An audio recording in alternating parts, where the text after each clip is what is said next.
Welcome. Good morning, all of you. Today we are going to start class 9th subject SST Political Science. Chapter number 3 चल रहा था हमारा constitution design, और हम south Africa के बारे में पढ़ रहे थे कि किस प्रकार से वह अपार्टमेंट्स था और रंग भेद की नीति के साथ जो यूरोपियन कंट्री के जो लोग थे किस प्रकार से वहाँ डिस्कशन कर रहे थे.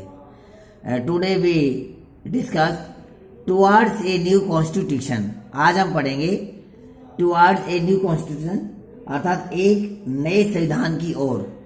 जब इस प्रकार से प्रॉब्लम क्रिएट हो रही थी, वहाँ हड़ताल स्ट्राइक चल रही थी ब्लैक पर्सन के द्वारा, तो किस प्रकार से भी कॉन्स्टिट्यूशन की मांग करते हैं, संविधान पर कैसे चलते हैं.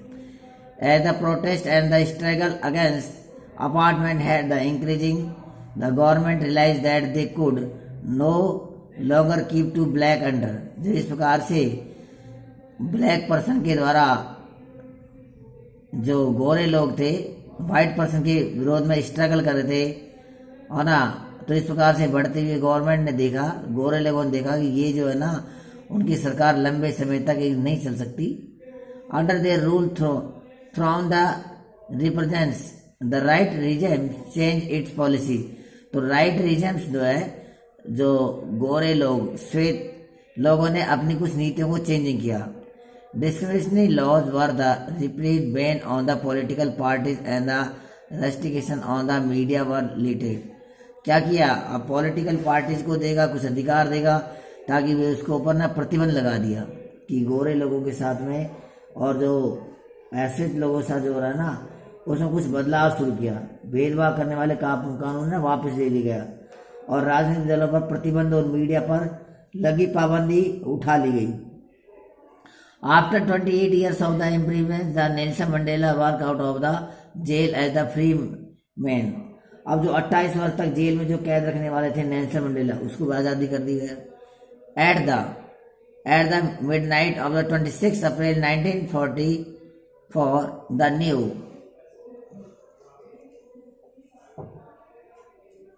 the new nation flag of the Republic of South Africa was the unfurled, making the new born democracy in the world. The apartheid government came to an end, paving way for the formation of a the recycles government.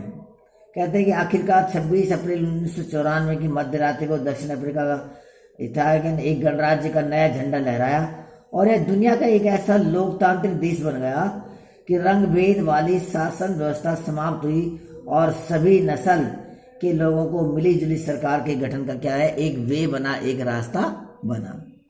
How did this come about. कह रहा है कि ये सब कैसे हुआ. Let us here Mandela.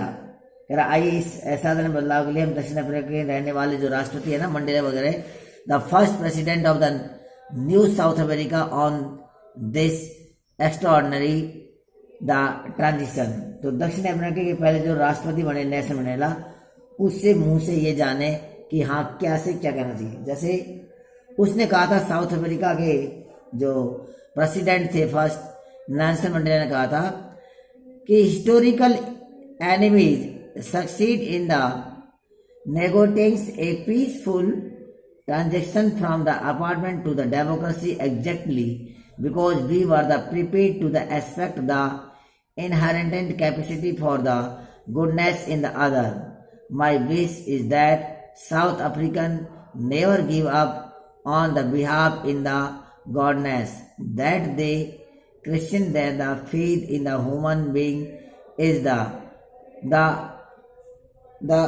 cornerstone of our democracy. ये देखिए, ये जो कथन है, ये स्टेटमेंट्स है, ये नेल्सन मंडेला का. उसने कहा कि ऐतिहासिक रूप से एक दूसरे के दुश्मन रहे दो समूह रंगभेद वाले शासन व्यवस्था की जगह शांतिपूर्ण ढंग से लोकतांत्रिक व्यवस्था अपनाने पर सहमत हो गए, क्योंकि दोनों को एक दूसरे की भलम नसानत पर भरोसा था. ये चाहते थे कि भाई एक दूसरे का भला करेंगे, और इसे मानने को तैयार थे. मेरी कामना है कि दक्षिण अफ्रीका लोग कभी भी अच्छाई पर विश्वास करना न छोड़े, और इस बात में आस्था रखें कि मनुष्य जाति पर विश्वास करना ही हमारे लोकतंत्र का क्या है, आधार है। कितनी अच्छी बात नेल्सन मंडेला ने एक देश के नाम एक संदेश दिया। तो ये था नेल्सन मंडेला को, जिसे इतिहास में भी जाना जाता है।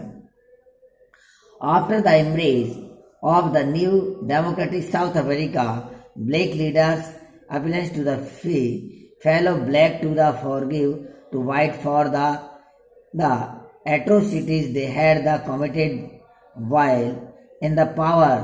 They said, let us build a new South Africa based on the equality of the race and men and women, on the democratic value, social justice and the human rights. The party that ruled throughout the operation and the brutal killing, and the party that lead to the freedom struggle sat together to draw up a common constitution. देखो कितनी अच्छी बात क्या है कि हमें बुराइयों को छोड़ना चाहिए और अच्छाइयों की ओर चलना चाहिए। ये नहीं है बुरी बात को हम ध्यान रखें, पास्ट वाली बात को हमें नहीं अपनाना चाहिए, क्योंकि पास्ट की बात को अगर माइंड में लाएंगे तो कभी भी हम एकता से अपना देश का डेवलपमेंट नहीं कर सकते। नए लोकतांत्रिक दक्षिणी अफ्रीका के उदय के साथ ही ऐश्वेत नेताओं ने ऐश्वेत समाज से आग्रह किया कि सत्ता में रहते हुए गोरों लोगों ने जो जुल्म किए थे उन्हें वे भूल जाएं और गोरों को माफ कर दें। उन्होंने कहा कि आइए अब सभी नस्लों तथा स्त्री पुरुष की समानता, लोकतांत्रिक मूल्यों, सामाजिक न्याय और मानवाधिकार पर आधारित नए दक्षिण अफ्रीका का निर्माण करें। एक पार्टी के दमन और नृशंस हत्याओं के जोर पर शासन किया था और दूसरी पार्टी ने आजादी की लड़ाई की अगुवाई की थी और नए संविधान के निर्माण के लिए दोनों हम साथ बैठकर काम करेंगे। कितना अच्छा क्या गया है कि गौरव लोगों ने जो किया है उसको भूल जाना चाहिए, उस बात को माइंड में नहीं रखना चाहिए। ये इसने बताया। आफ्टर 2 years, अब कहते देखिए 2 वर्ष के बाद क्या होता है। After 2 years of the discussion and the debates, they came out with one of the finest constitution the world has ever had. This constitution gave to its citizens the most extensive rights available in any country. Together, they decided that in the search for a solution to the problem, nobody should be excluded, no one should be treated as a demo. They agree that everybody should become part of the solution, whatever they might have done or the represented in the past. The preamble to the South Africa Constitution, see page number 50, sums up this spreads. देखिए अब इसके बाद में क्या हुआ, कहता है कि 2 वर्ष के बाद में देखिए कि after 2 years of the discussion and debates that came out with one of the finest constitution the world has had, कि 2 वर्ष की चर्चा और बहस के बाद उन्होंने जो संविधान बनाया वैसे अच्छा दुनिया में ऐसा यानी कि ऐसे अच्छा दुनिया में कोई संविधान नहीं हो सकता, कभी नहीं बना था। इस संविधान में नागरिकों को जितने व्यापक अधिकार दिए उतने ही दुनिया के किसी संविधान ने नहीं दिए, यानी कि जितने नागरिकों को अधिकार मिले ना शायद वर्ल्ड में किसी ने किसी भी कॉन्स्टिट्यूशन नहीं दिए। साथ ही उन्होंने ये फैसला भी किया कि मुश्किल मामलों में समाधान की कोशिश में किसी को भी अलग नहीं किया जाएगा और न ही किसी को बुरा या दुष्ट मानकर बर्ताव किया जाएगा। इस बात पर भी सहमति बनी कि पहले जिसने चाहे जो कुछ भी किया हो, लेकिन अब से हर समस्या के समाधान में सबकी भागीदारी होगी। और दक्षिण अफ्रीका संविधान की जो प्रेम्बल है प्रस्तावना भी इस भावना को बहुत खूबसूरत से ढंग करती है। और देखते हैं ये पेज नंबर 50 के ऊपर कैसे इसमें लिखा हुआ है। ये था उसका कॉन्स्टिट्यूशन। नेक्स्ट इसमें देखिए the South African constitution as per democratic all over the world, a state derised by the entire world till the recently as the most the undemocratic one, is now seen as a model of democracy. What made this change possible was the determination of the people of South Africa to work together to transform the bitter experience into the binding glue of a rainbow nation, speaking on the South African Constitution, Mandela said. अब देखिए दक्षिण Africa के संविधान, दक्षिण Africa संविधान से दुनिया भर के जो डेमोक्रेटिक लोकतांत्रिक लोग प्रेरणा लेते हैं। क्या एस्पायरेशन होते हैं कि अभी हाल ही तक जिस देश की दुनिया भर में अलोकतांत्रिक तौर तरीका के लिए निंदा की जाती थी, आज उसे लोकतंत्र के मॉडल के रूप में देखा जाता है। छोटी बात नहीं है। यह काम दक्षिण अफ्रीका लोगों द्वारा साथ रहने और साथ काम करने के दृढ़ निश्चय और पुराने कड़वे अनुभव को आगे के इंद्रधनुषी समाज बनाने में एक सबक के रूप में प्रयोग करने की समझदारी दिखाने के कारण संभव। एक बार फिर मंडेला के शब्दों में ही बातें समझे। देखिए साउथ अफ्रीका एक वैसा कंट्री था, एक ऐसा देश था जब ब्लैक एंड व्हाइट पर्सन में डिस्क्रिमिनेशन था, एक दूसरे पर यानी कि ब्लैक पर्सन के ऊपर व्हाइट पर्सन क्या अत्याचार करते थे, उनका एक्सप्लॉयटेशन करते थे। आज वही देश है जो एक वर्ल्ड का सबसे बड़ा एक लोकतांत्रिक डेमोक्रेसी बना, एक वर्ल्ड के लिए एक क्या है मॉडल बना।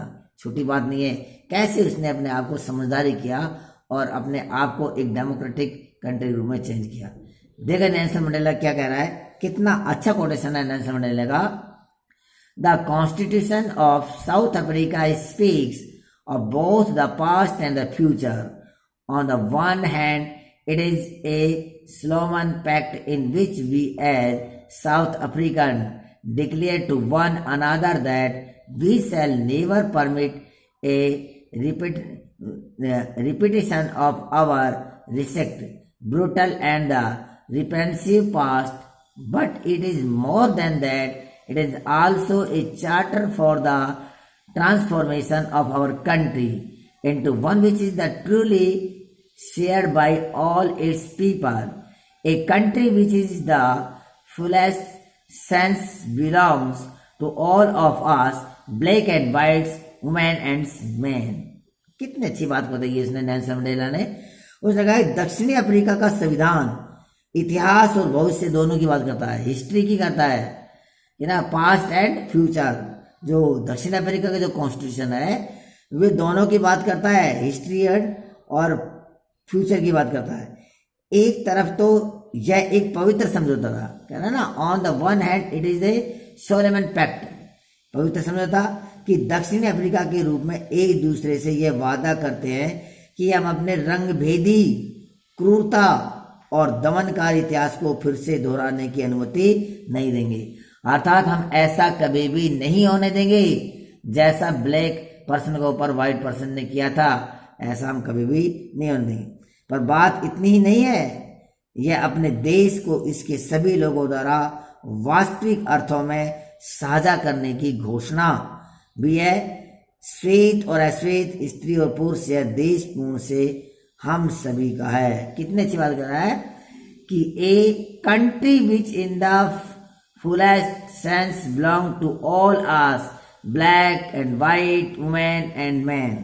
कितना रहा है, श्वेत अश्वेत, स्त्री पुरुष, यह देश पूर्ण रूप से हम सबका, यानी किसी एक व्यक्ति का नहीं है ये देश, ये सबका देश है। हम सब साथ मिलकर चलेंगे और देश में हम इसको लोकतांत्रिक व्यवस्था को मजबूत करेंगे। देखिए साउथ अफ्रीका में कितना अच्छा एक स्टेप उठाया, कदम उठाया और उसने अपार्टमेंट जैसी डिस्क्रिमिनेशन जो आपकी प्रॉब्लम थी उसका सॉल्यूशन किया और डेमोक्रेटिक कंट्री बनाया, अपना कॉन्स्टिट्यूशन बनाया। ये था आपका towards a new constitution. Next video में पढ़ेंगे why do we need a constitution. Okay, thank you.